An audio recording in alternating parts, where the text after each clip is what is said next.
Mamamaktada Salai Story Jenenki Mauchinjaduna Meetei Leima Nameirakpamna Taramna Ukjabaga Loinana Ikoknona Kurumjari Ngasishu Miyamgidamakta Yamna Nungairaba Wari macha ama puduna lakjari wari asigi mamingna Pirangi Cheitheng wari asibu pathokjabada soikiba lankiba yaurabashu tabiribasingna pukjen chauna ngakpiyu wari asi mayang punya taminarasi Thadoidu ayuk anganbaduda laigi duk thangmei thanaba thoraklami duk thaba loiraga imungda changnakpada mama memchana hairei Thadoi chak thongtoknaba tawruro ima ngasidi kaithena nganna chatnaba tawge Thadoina hoi ima ai chak thonglurage Thadoidu chakhumna changlaga chak thongba hokre chak thongba loiraga Thadoina mama memchada hairei Ima chak loire chak sanaba tawrase hoi hoi changnaklagi ibema mama mamcha punna chak saminari Mama memchana chak sana Thadoi de yenglaga hairei Thadoi yumgi thabakse loishallaga yumdegi mapan thokanuko hoi ima shu khara ngana hanbiro iman halakpada nga akangba khara su laibiro hoi leirake mama du kaithenda chatnaba thokre mama memcha chakhrabagi matung Thadoigi mamanabi Leinadu Thadoigi yumda isai sakna lai Leinana Thadoibu kauri sumangda changna Thadoi tabro Thadoi masinu pise imung sidane kaidoraga leino khangdeba aina ngasaidegi kaurise kanada noba Leinadu sauna mangonda phamthai Leinadu yumda onsinduna amu ho Thadoi tadra minang Aina ngasai kaurise nang sungta tadrabo Thadoidu yumdagi tholaklaga hairei Haima Leina aidi nang lakpaga amata uhaudre imungda thabolo salingaida Leina na Thadoida yengduna hairei Mi machadi akhoi gumaga nateda nongmata nangbu akhoidaga lakhibro Thadoina Leina dugi manakta phamdaduna hairei Leina seba shawarnoba kaida sase haibano Imadi udena kai sakhrage imadi kaithenda sakhi reina o ado aina la ise ta sa boi ki labukto tharo yam taige adu khulu sena haige la ini hoi yaige adudi ai loisaloki ko nangairamo Thadoidu imungda changki Leina na lauduna hairei nangi mon bido aidi kuina ga ngaiba ngamoi ko Thadoidu tholakduna Leinaga tharoi khunba chatki aduga Thadoiga Leinaga labukda tharoi khunba hokre ngaihak tharoi khulaba tungda Leinana Thadoida yengduna hairei Thadoi ha wabna suloire thengsu thenge hannaba tawrase Thadoina Leinada yengduna hairei hoi halase imasu kaithena halapa matam oire Thadoi amadi Leina makoi anidu lambiduda punna nong tana laklami leikaigi mabung thoibasu labukda thabak suduna leirami Thadoi amadi Leina ubada thoibana isalani di kalada chalubano wari yamna nungaiba maliko Leina na thoibada ta thoiba aikhoi ani wari nungairi kandane ta thoibana koubaga amata uhaudre isalani bu chaka charabo Thadoi amadi Leina na hairei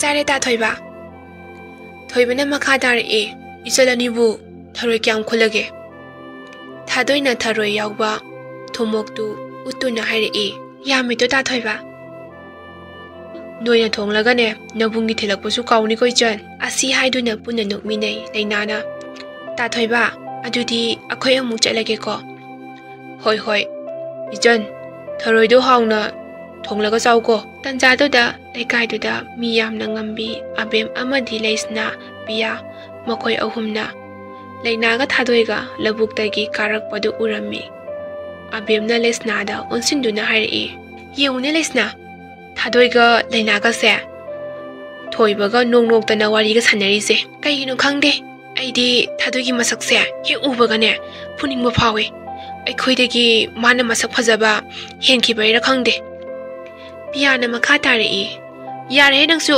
ꯇꯥꯅꯤꯡꯗ꯭ꯔꯦ ꯂꯩꯁꯅꯥꯁꯨ ꯂꯩꯀꯥꯏꯁꯤꯗ ꯐꯖꯕꯗ ꯂꯝꯕꯥ ꯀꯩꯁꯨ ꯂꯩꯇꯦ ꯂꯩꯁꯅꯥꯅ ꯑꯈꯥꯕ ꯃꯤꯠꯌꯦꯡ ꯃꯤꯅꯣꯛꯀ ꯂꯣꯏꯅꯔꯒ ꯍꯥꯏꯔꯛꯏ ꯑꯁꯤꯒꯤ ꯂꯋꯥꯏ ꯅꯨꯄꯤꯁꯤꯔꯣ ꯃꯥꯅ ꯑꯩꯉꯣꯟꯗꯒꯤ ꯀꯌꯥꯝ ꯍꯦꯜꯂꯗꯅ ꯆꯠꯁꯤꯜꯂꯛꯑꯣ ꯂꯩꯁꯅꯥꯅ ꯁꯤ ꯍꯥꯏꯗꯨꯅ ꯁꯥꯎꯗꯨꯅ ꯆꯠꯈꯤ ꯑꯕꯦꯝ ꯑꯃꯗꯤ ꯄꯤꯌꯥ ꯃꯇꯨꯡ ꯏꯟꯅꯈꯤ ꯅꯣꯡꯃ ꯖꯦꯛꯁꯟ ꯑꯦꯂꯦꯛꯁ ꯔꯣꯍꯤꯠ ꯃꯈꯣꯏ ꯑꯍꯨꯝꯗꯨ ꯒꯥꯔꯤ ꯑꯃꯗ ꯊꯣꯏꯕꯒꯤ ꯈꯨꯟꯗ ꯂꯥꯛꯂꯝꯃꯤ ꯃꯈꯣꯏ ꯑꯍꯨꯝ ꯊꯣꯏꯕꯒꯤ ꯊꯪꯅꯕ ꯈꯨꯜꯗꯒꯤꯅꯤ ꯖꯦꯛꯁꯟ ꯒꯥꯔꯤꯗꯨ ꯈꯥꯝꯗꯨꯅ ꯒꯥꯔꯤꯗꯒꯤ ꯀꯨꯝꯊꯔꯒ ꯂꯝꯕꯤꯗꯨꯗ ꯌꯦꯡꯂꯤ ꯑꯦꯂꯦꯛꯁꯅ ꯖꯦꯛꯁꯟꯗ ꯌꯦꯡꯗꯨꯅ ꯍꯥꯏꯔꯛꯏ ꯀꯩꯗꯧꯔꯦ ꯇꯧ ꯖꯦꯛꯁꯟ ꯒꯥꯔꯤ ꯊꯧꯕ ꯂꯦꯞꯂꯗꯦ ꯖꯦꯛꯁꯟꯅ ꯃꯐꯝꯗꯨꯗ ꯌꯦꯡꯂꯒ ꯊꯣꯏꯕꯒꯤ ꯂꯝꯕꯤꯗꯨꯕꯨ ꯀꯔꯣꯝꯗ ꯆꯪꯕꯅꯣ ꯑꯩꯕꯨ ꯀꯥꯎꯔꯦꯅꯦ ꯑꯩꯁꯨ ꯀꯨꯏꯔꯦ ꯆꯠꯇꯕꯁꯨ ꯑꯦꯂꯦꯛꯁꯅ ꯐꯖꯔꯦꯅꯦ ꯉꯁꯥꯏꯗꯒꯤ ꯑꯁꯨꯛ ꯂꯥꯞꯅ ꯂꯥꯛꯑꯒ ꯌꯥꯔꯦ ꯇꯥꯎ ꯌꯨꯝꯗ ꯍꯜꯂꯁꯦ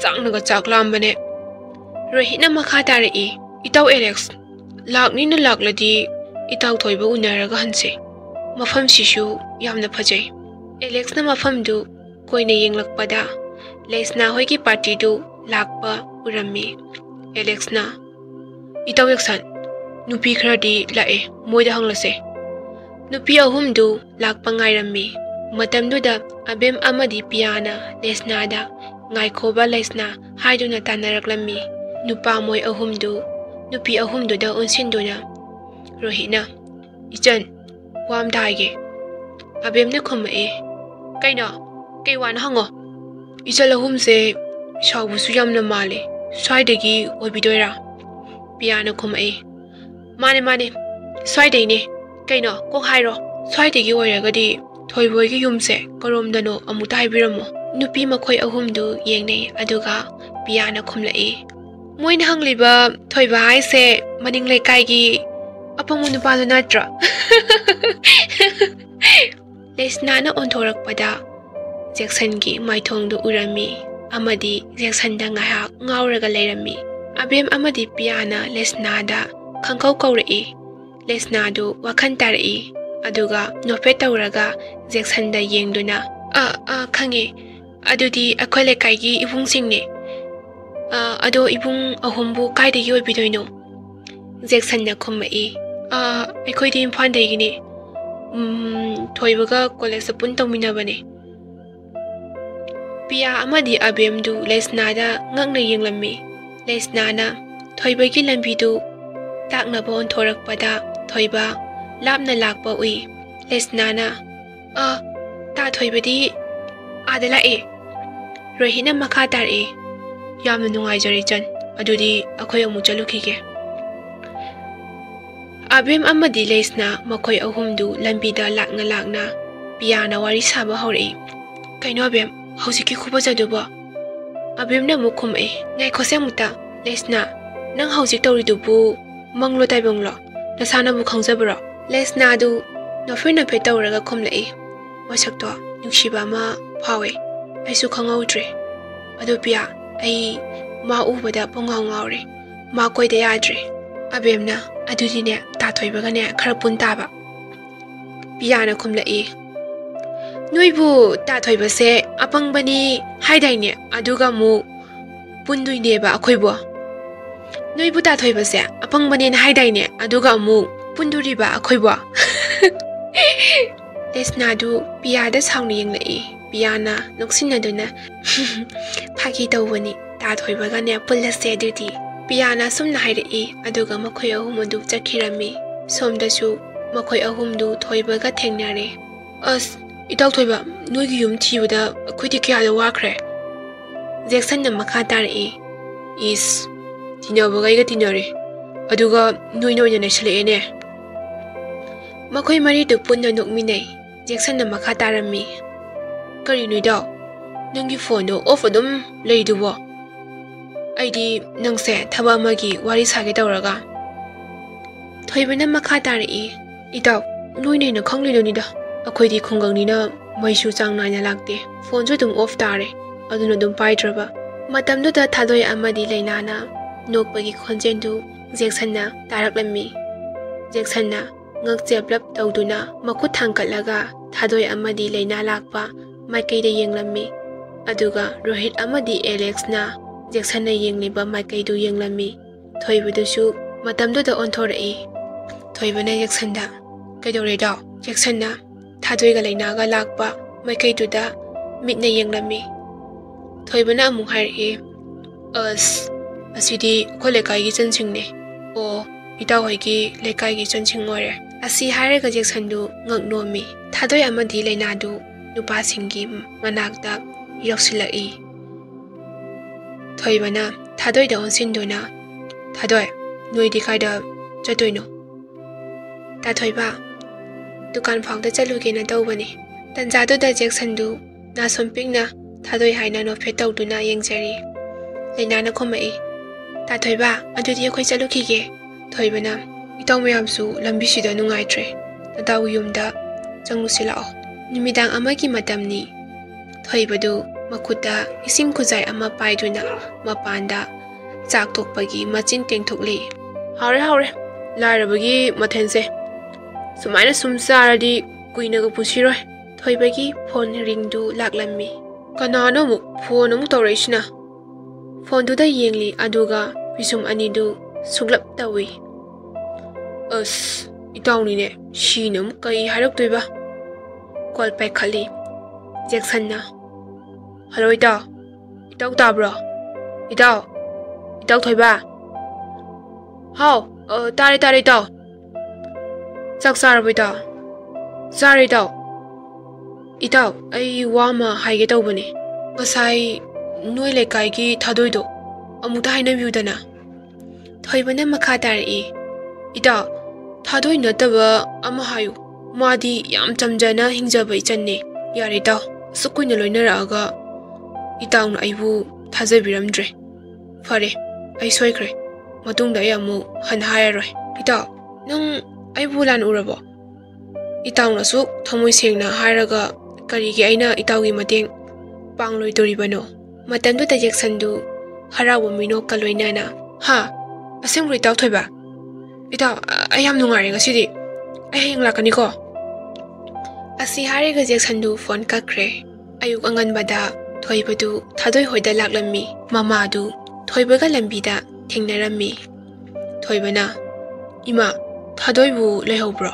Thoiba nacha nupido imungda lehobani. Imashu kaithem phawda chalukige ko. Asi haiduna thoibagi. Asi haiduna thadoi gi mamadu chaki. Thoibana thadoi bu kauduna changai. Thadoi sumangda insang napi shemduna lairammi.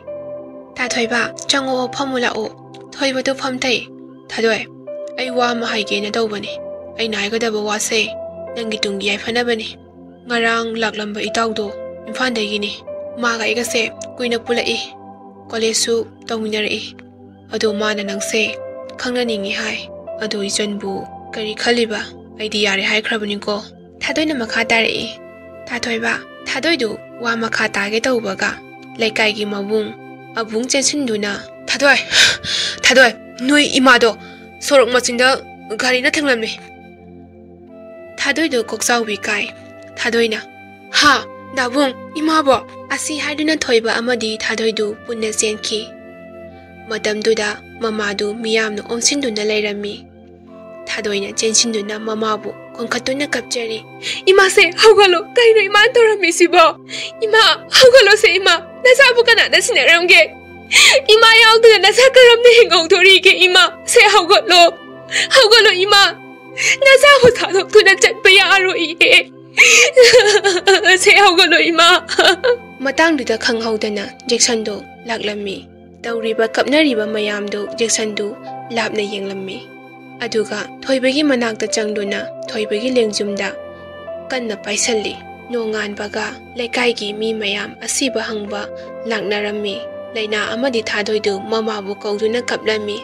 Ima nasabu supubiyo ima nasabu supubiyo. Nasabu kanada sinaramge nasabu supubiyo ima. Matamduda thoiba amadi Jackson asiba hangba laklammi.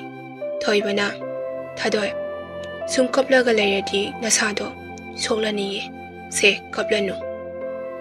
ꯖꯦꯛꯁꯟꯅ ꯃꯈꯥ ꯇꯥꯔꯛꯏ ꯊꯥꯗꯣꯏ ꯇꯣꯛꯑꯁꯦ ꯃꯤꯑꯣꯏꯕ ꯍꯥꯏꯕꯁꯦ ꯅꯣꯡꯃꯗꯤ ꯇꯥꯏꯕꯪ ꯄꯥꯟꯕꯁꯤꯗꯒꯤ ꯊꯥꯗꯣꯛꯇꯨꯅ ꯄꯨꯝꯅꯃꯛ ꯆꯠꯅꯈꯤꯒꯗꯕꯅꯤ ꯑꯩꯈꯣꯏ ꯃꯌꯥꯝ ꯂꯩꯔꯤꯁꯤꯗꯤ ꯅꯣꯡꯃ ꯍꯧꯈ꯭ꯔꯦ ꯊꯥꯗꯣꯏ ꯑꯃꯗꯤ ꯂꯩꯅꯥꯗꯨ ꯏꯁꯤꯡ ꯁꯣꯛꯄ ꯊꯣꯛꯂꯛꯂꯝꯃꯤ ꯂꯩꯅꯥꯅ ꯏꯁꯤꯡ ꯁꯣꯛꯂꯝꯃꯤ ꯊꯥꯗꯣꯏꯗꯨ ꯎꯪꯗꯨꯅ ꯐꯝꯗꯨꯅ ꯂꯩꯔꯝꯃꯤ ꯂꯩꯅꯥꯅ ꯊꯥꯗꯣꯏꯗ ꯌꯦꯡꯂꯒ ꯍꯥꯏꯔꯛꯏ ꯊꯥꯗꯣꯏ ꯀꯥꯎꯊꯣꯛꯄꯁꯨ ꯈꯔ ꯇꯝꯂꯁꯤ ꯅꯪꯒꯤ ꯅꯇꯧꯁꯦ ꯑꯩꯁꯨ ꯌꯦꯡꯕ ꯉꯝꯗ꯭ꯔꯦ ꯇꯥꯟꯖꯥꯗꯨꯗ ꯌꯦꯛꯁꯟꯅ ꯂꯩꯅꯥꯗ ꯀꯧꯔꯛꯏ ꯂꯩꯅꯥꯅ ꯑꯣꯟꯊꯣꯛꯇꯨꯅ ꯍꯩꯃꯥ ꯇꯥꯌꯦꯛꯁꯟ ꯀꯗꯥꯏꯗ ꯆꯠꯄꯤꯔꯨꯕꯅꯣ ꯊꯕꯛ ꯑꯃ ꯆꯠꯂꯨꯕꯅꯦ ꯅꯣꯏ ꯎꯕꯁꯤꯗ ꯆꯪꯂꯛꯄꯅꯦ ꯊꯥꯗꯣꯏꯗꯨ ꯐꯝꯂꯝꯕꯗꯒꯤ ꯍꯧꯒꯠꯂꯒ ꯆꯠꯀꯦ ꯇꯧꯏ ꯌꯦꯛꯁꯟꯅ ꯊꯥꯗꯣꯏ ꯅꯁꯥꯗꯣ ꯌꯥꯝ ꯆꯣꯛꯊꯅꯁꯨ ꯎꯔꯦ ꯈꯔꯁꯨ ꯀꯥꯎꯊꯣꯛꯄ ꯇꯝꯂꯁꯦ ꯊꯥꯗꯣꯏꯗꯨ ꯃꯇꯝꯗꯨꯗ ꯌꯦꯛꯁꯟꯗ ꯍꯥꯏꯐꯦꯠ ꯌꯦꯡꯂꯝꯃꯒ ꯆꯠꯈꯤ ꯂꯩꯅꯥꯅ ꯇꯥꯌꯦꯛꯁꯟ ꯑꯗꯨꯗꯤ ꯀꯣꯟꯅ ꯑꯃꯨꯛ ꯐꯖꯅ ꯊꯦꯡꯅꯔꯁꯦ ꯑꯩꯈꯣꯏ ꯆꯠꯂꯨꯈꯤꯒꯦ ꯂꯩꯅꯥꯅ ꯁꯤ ꯍꯥꯏꯔꯝꯃꯒ ꯊꯥꯗꯣꯏꯒꯤ ꯇꯨꯡ ꯏꯟꯈꯤ ꯃꯇꯝꯗꯨꯗ ꯑꯕꯦꯝ ꯑꯃꯗꯤ ꯄꯤꯌꯥ ꯂꯦꯁꯅꯥ ꯃꯈꯣꯏ ꯑꯍꯨꯝꯗꯨ ꯎ ꯄꯥꯝꯕꯤ ꯑꯃꯒꯤ ꯃꯈꯥꯗ ꯐꯝꯂꯤ ꯑꯗꯨꯒ ꯌꯦꯛꯁꯟꯗ ꯌꯦꯡꯂꯒ ꯄꯤꯌꯥꯅ ꯑꯁꯤꯗꯤ ꯅꯍꯥꯟ ꯂꯥꯛꯂꯝꯕ ꯏꯝꯐꯥꯜ ꯅꯨꯄꯥꯗꯨ ꯅꯠꯇ꯭ꯔꯣ ꯑꯕꯦꯝꯅ ꯍꯟꯗꯛ ꯃꯔꯛꯇꯤꯅꯦ ꯃꯥꯁꯦ ꯌꯥꯝ ꯇꯣꯏꯅ ꯎꯏ ꯑꯁꯤꯕꯨ ꯊꯥꯗꯣꯏꯒ ꯈꯪꯅꯔꯤ ꯖꯥꯠꯂꯥ ꯂꯩꯅꯥꯅ ꯌꯥꯝꯅ ꯁꯥꯎꯅ ꯌꯦꯡꯗꯨꯅ ꯍꯥꯏ ꯊꯥꯗꯣꯏ ꯃꯥꯁꯨ ꯑꯩꯒꯤ ꯂꯝꯕꯤꯗꯒ ꯌꯦꯜꯂꯛꯄ ꯇꯥꯔꯗꯤꯅꯦ ꯃꯥꯁꯨꯅꯦ ꯃꯃꯥꯒꯤ ꯃꯅꯥꯛꯇ ꯊꯥꯕꯤꯈꯤꯕ ꯇꯥꯕꯅꯤ ꯅꯨꯃꯤꯗꯥꯡ ꯑꯃꯅꯤ ꯊꯦꯡꯂꯕ ꯑꯍꯤꯡꯗ ꯊꯥꯗꯣꯏꯗꯣ ꯀꯞꯂꯒ ꯃꯃꯥꯕꯨ ꯅꯤꯡꯁꯤꯡꯂꯛꯏ ꯃꯤꯠꯀꯤ ꯄꯤꯔꯥꯡꯒ ꯂꯣꯏꯅꯅ ꯊꯥꯖꯕꯨ ꯌꯦꯡꯖꯔꯤ ꯅꯥꯁꯣꯝ ꯄꯤꯛꯅ ꯃꯃꯥꯕꯨ ꯁꯣꯜꯂꯤ ꯏꯃꯥ ꯂꯩꯇ꯭ꯔꯕ ꯌꯨꯝꯁꯦ ꯉꯁꯤꯗꯤ ꯅꯆꯥꯁꯨ ꯏꯃꯥꯒꯤ ꯇꯨꯡ ꯏꯟꯗꯨꯅ ꯆꯠꯅꯤꯡꯂꯦ 이마 나사부 보비요 나사야 뭐하리 이마 나사야 없는 와래 마담두다 마마두 타도이기 와칸다 타와이 오이나 토닥람미 아두가 마마나 아숨나 하이리 타도이 이샤부 얌나 와라보 이마 꼰게 라오 타도이나 이마 하이나 깜나 거리바 마담두다 잭산나 타도이기 랭좀 아니두 바이두나 타도이 거리노 낭나 ngasi toromise 타도이나 잭산나 yengduna hairi 다 이마도 아이기 나ꯛ다 hojik laklamaga isabu yamna warabo ima konge laona hairamme imabu amda kaubiyo da yaksan imabu kaubiyo 타도이도 와이시 하이두나 팜타라가 갑리 잭산나 타도이부 კონ컷피두나 미트기 피가 로이나나 타도이다 옌두나 하이리이 타도이 낭기나 덕세 아이기 미스나 그럼나 옌두나 라유 하이바노 타도이 아이 낭부 얌나 눅시예 타도이나 다다 하이두나 타도이 아마디 잭산 푼나 까미나리 잭산나 타도이부 부두나 푼나 짜미나키 타도이나 नुंगाइतबा पिरांगा लोइनाना युमलोंदा येंगलमदुना चटखिरमी जेक्सनना मागी युमदा थादोइबु पुरकलमी मतमदुदा मनेना थोलक्तुना थादोइबु उरमी अदुगा थादोइना मनेदुदा खोइरमलमी मनेना मखा तारई इमोक्सिदी मसकना मसक फजरिबा इमोक्सिदीने नुंगाइना दुम नाइथोकलगा लोइरे मनेदु लेकाय आंगांसिंगदा ओनसिनदुना इबेमा ननमसे इमुंगदा पुसिनबिरो मफी मरोंगाने होंदोकनाबा मनेदुना जेक्सनदा ओनसिनदुना इबुंगो ननेसुने लेकाइगे अहनसिंग खरा उनारुखिगे फजना लेमिनारमुको मनेदु असि हायरगा चटखि जेक्सनदु कादा चंगनक्लम्मी मतमदुदा नुपी मचा सिंगदु मपानदा थोखिरम्मी जेक्सनना थादोइदा हायरई अस थादोइ ngasidi nangse yamna fajai 타도이나 역산다 खोइरमलमी अदुगा 타도이기 तारिबा पीदु तैथोकपीदुना 타도이 मसी हाइबा निमित्तगी नंगी पी अमता ताहलोय मखोय अनिदु जेक्सनगी युमदा पुन्ना लेमिनारमी अयुक्नी जेक्सनदु मिकअप थोलक्लमी अदुगा येंथोरकपदा 타도이दु लैरमदबगी जेक्सनदु पाखतपना फबुंगदगी चेंथोरलगा मपानदा थोकलई मपानदा थादोइना दुक थांदुना लेरंबदु उबदा जेक्सनदु माइथोंदा नोफेट तौजे जेक्सनदु सोर सांगना अमो होंदोक्लगा मोमो नोक्चदुना थादोदे येंगजरी अदुगा जेक्सनदु अमु इमुंगदा चंखी थादोइदु चाखुमदा चा लोलगा लेरंबदु उजाबदा जेक्सनना थादोइदु ओंथोरई ताये जेक्सनना मखा तारई मिगिदी मोनु बिकाइसे कादगा चापुसलागा चंगई अखोइगिदी थादोइना हौजिक लोलिबा चादु हैरगा नुंगनोकना जेक्सनदा चा पीरी जेक्सनना थादोइदा येंगदुना हाइरई थादोइ अइगिदी इमा बाबा लेखिद्रबा तुंगदा इनेना आइबु येंगसनबिरकपनि अइदी नुसिबा मसकसु खंजरकते नंगा थेंगनारुबा मिकुपतगी नुसिबा खंजरकपनि थादोइ आइबु नंगना थादोकपिरंगनुको जेक्सनगा थादोइगादु नुपा मयुमदा अदुम लोहोंखिरमी सोमदा पिया होइकी लेकाइदनी अबेम पिया लेसना मखोय अहुमदु पुन्ना लेमिनरी पियाना लेसना दाइरी ए लेसना अखोय लेकाइसिदा पंफाउदा फाउ लेरे थादोइसु इम्फा नुपादा लोहोंख्रे अखोइदि सुमाइना सुम लेताबनिने लेसनाना पियादा साउना येंगली अबेना मखा तारे यारे अदुवाइदो लेपो आई वखलम लाए लेसनाना पियादा येंगलगा कई वखनो नंगे अबेमना जेक्सनदा थादोइगा लेमिनख्रसु लेनागे अमु ओइबा याय मरमदी थादोइदो अखोइना नुसिबा सारगा मयुं खंतोकपा ओइना चलुरसे लेसनाना पिरांगा लोइनाना मखा तारई आइदी डायरेक्शन से याम पामे याम नुक्सी लेसना दु हाइदु हारगा कप्पी पियाना मखा तारई लेसना नंग अदुमाइना तौगनोबा अबेमना अमु ताथोइबोइगी युमदा चलसे वारी फजना सारुसे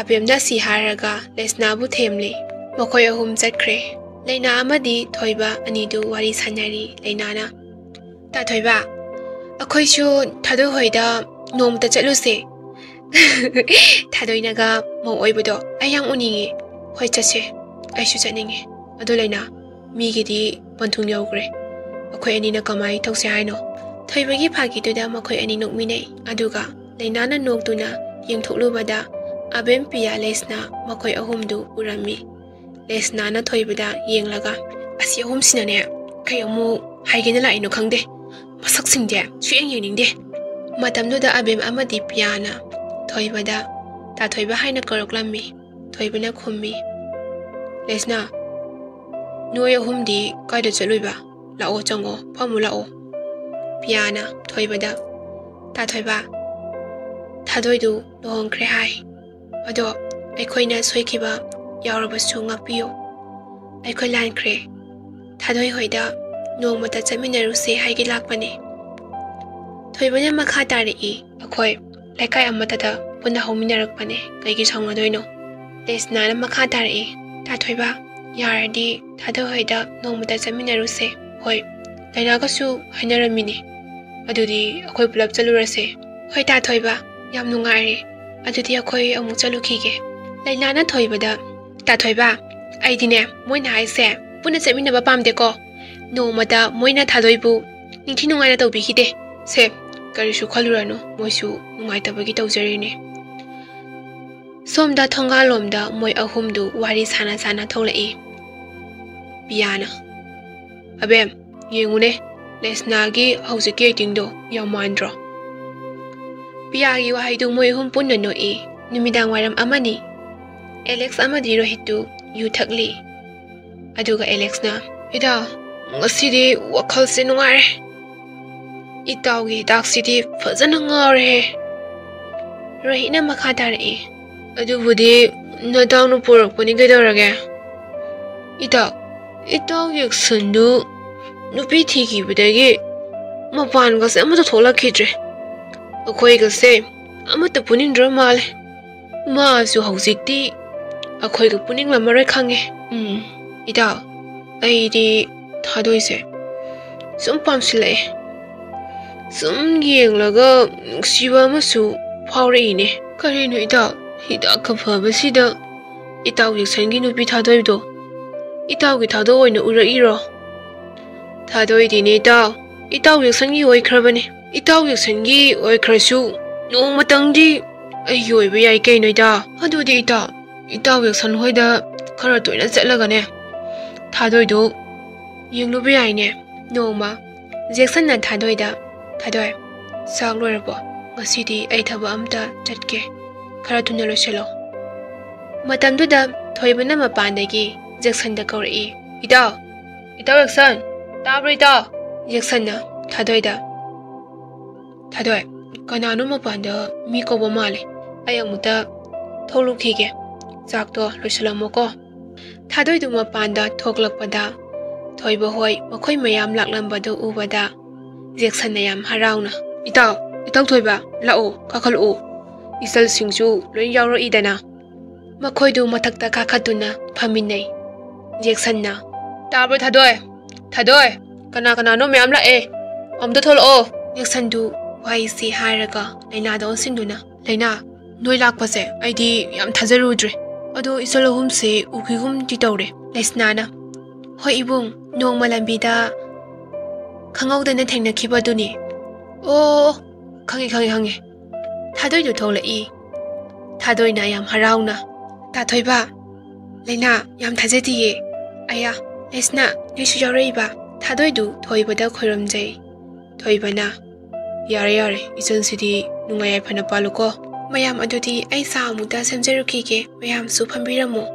Thadoidu asi hairaga jangkige tawbada Leinana. Thadoi, ai su yawge.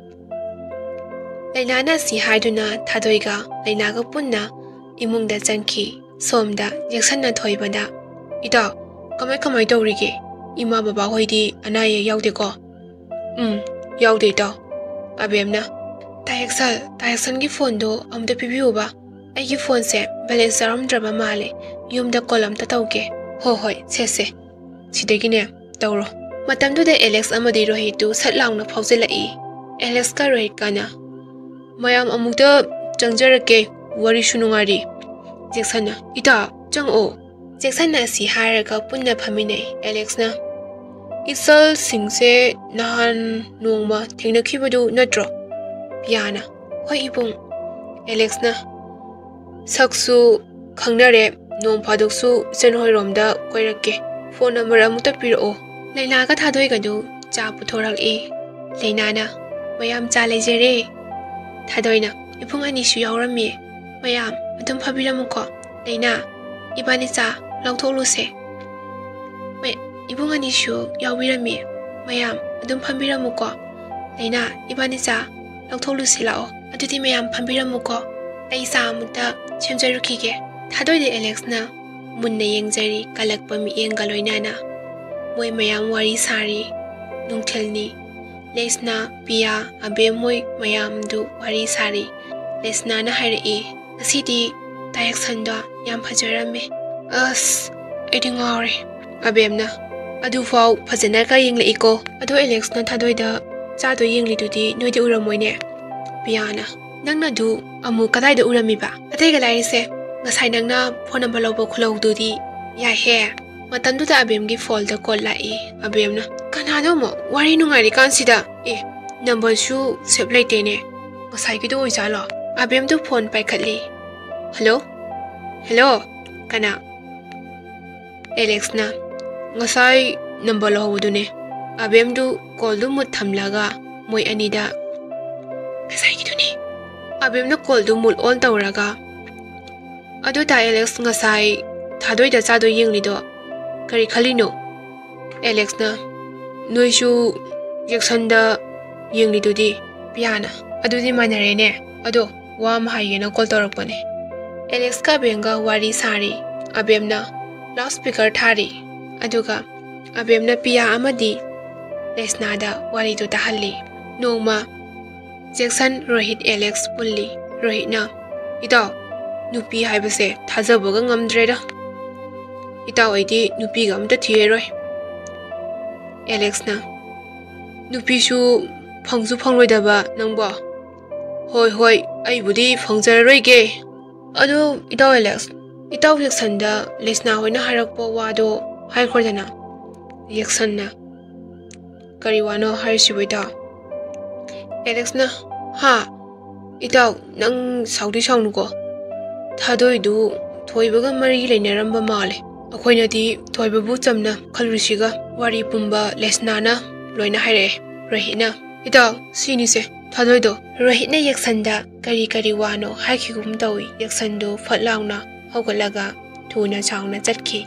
Anidu yekna duna karyamna lehewi, jaksandu, yumda yaroklammi. Jaksanna, thadoida, pingna, thadoibu, kauduna changai. Thadoi, tadro, nanado. Thadoidu, thong hangtorai. Jaksanna. Nanga saidagi, aina kaurise, nanado tadro ha. Kanagi wakalda mu, mangbuna larino. Thadoina dabna. Da, ay imungi thabak, loisalingayda thajahaudre. Imungda changnaba tawrase. Jaksanna, haiduna, imungda changki. Jaksanna phabungda tasinduna tumkhirami. Thadoina yaksangi khongup moja lokthokpiduna phajana tumhalli.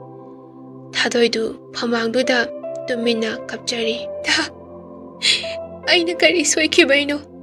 Ngasi nangina tawse.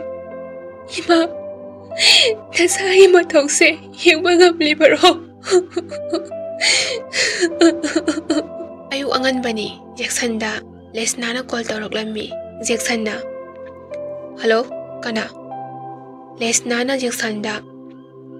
Tayaksal, ay lesnane. Oh, dadada ay wam tahaygena tawbane. Oh, hayo, kay wano. Tathoibaga, tathoigegi wari. Tathoibaga, tathoigi wari do, kanglaba natro. Yare lesna. Ay hawzilake, aduga wari do, fazana sanarase. Yaksandu phone thamki. Jaksandu chanaba tolakpada, thadoina. Da, kaida chepidoino. Jaksandu thadoida mamikana yenglamlaga, khomlamda bijatki. Thoibagi lekaida, Jaksandu gari thauduna laglammi. Lekaigi abung, lambida chatlammi. Abungna, itaw yaksan natro? Mane itaw. Karomda chapirubuno itaw. Itaw thoiboida lakpirira. Itaw, thoibagi waga, walakano. Lesna hoiki yumse, karomdano. Lambi budi oire. Itaw ay wamda haininge. Hayo itaw, kay wano. Itaw, thoibadu aydi thadoiga khangnaba male. Aduga itaw no mu lawkibaduda aydi ngakpuna loire. Lekai shida moy anise mit yamna narabane. Matamduda Jaksandu wa amata hairamdana sauduna gari thauraga chatki.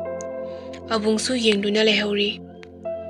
Numidang Jaksandu yu ngauraga halaklammi. Thongkan changlakpada lesnana Jaksanda call tawroklammi. Hello, Tayaksal. Lakani hairaga laksu laktre kaidawrage. Ngasaido ay laklammi. Wari pumba abungdegi tare. Asi haiduna Jaksandu call kakhi. Lesnadu Jaksanna call thangkraba tungda phonda harawa mino kaloinana yengli. Jaksandu imungda changlai. Jaksal lakpadu ujabada thadoina. Da, ngasidi yam nganna hanbirae. Saksanaba tawrase. Matamduda Jaksanna thadoida mitkana yenglaga manak tamna changsillaga sauna hairi. Nangse, aina yamna pamjana nungsina lawzakhibane. Aduga nangde thamoi ani longba oiramle.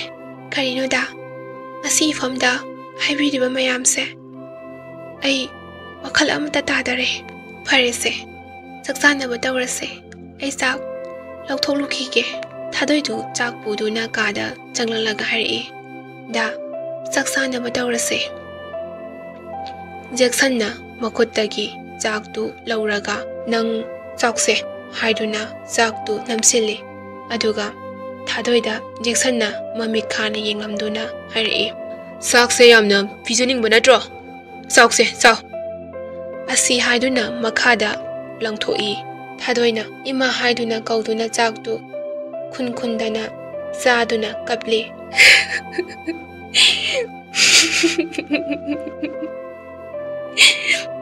Nang ngasi saw hariba sakse. Ay sage ko.